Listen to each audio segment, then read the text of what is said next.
twin needle is a great way of creating professional looking hems on your me-mades. The technique may seem tricky at first, so I'm going to show you how it's done.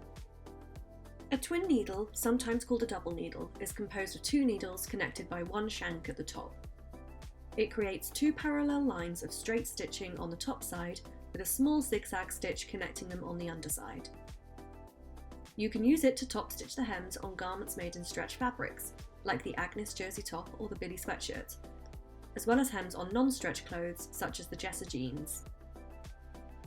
You will need a twin needle, a second spool pin if your machine came with one, check your manual if you're unsure, a presser foot with a hole wide enough to fit the twin needle. If your regular presser foot isn't wide enough, try a zigzag or walking foot, 2 spools of good quality thread in the same colour with 1 bobbin, and a scrap of your garment fabric to test your stitches on. Pick a twin needle suited to your fabric, for example ballpoint or stretch for knit fabrics, heavyweight for denim. They come in different widths. 2.5mm is great for lighter weight jersey, whereas 4mm would be better for thicker sweatshirting, for example. Try them out and see which you prefer for your project. Insert the needle into your sewing machine the same way you'd insert a regular needle, flat side at the back. Turn the hand wheel towards you slowly to double check your needles fit through the presser foot's opening. Put the first spool of thread on the main spool pin. Thread it through your machine's guides and hooks as normal and insert it through your left needle. If your machine has a second spool pin, attach it to the top of your sewing machine. Your manual should tell you how to do this. On my machine, there's a hole for it at the top. Put the second spool here.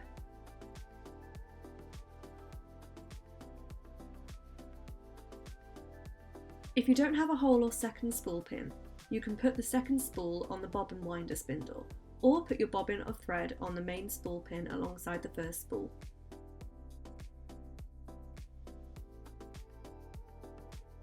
Thread the second spool through the machine, but to avoid the 2 threads getting tangled, don't thread this one behind the needle bar thread guide, the little hook just above the needle.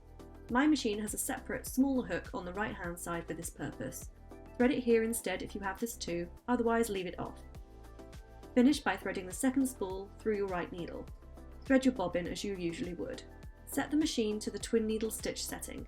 It may look like 2 needles or parallel lines. Check your manual if you're unsure. Raise the thread tension by 1 notch and set your stitch length slightly longer to 3 to 3.5mm. Now you're all threaded up, let's move on to the sewing.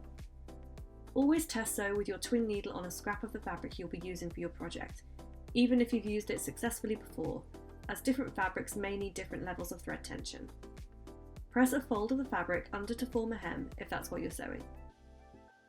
Place the scrap right side up under the presser foot and lower the foot onto the fabric.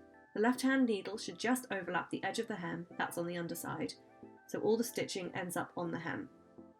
Start sewing and take your time, guiding the fabric as you sew to keep your stitches steady, but try to avoid too much stopping and starting. You'll create 2 neat parallel lines on top and a zigzag stitch on the underside. Check the stitches. If they look too loose or too tight, try adjusting the thread tension and stitch length, and try again until you're happy with the result. Once you're happy with your stitches, it's time to grab your project and start sewing. If you need more help, search twin needle on the tillyandthebuttons.com blog to find our troubleshooting guide for help with common issues. Don't forget to like this video and subscribe for more sewing tips and tricks.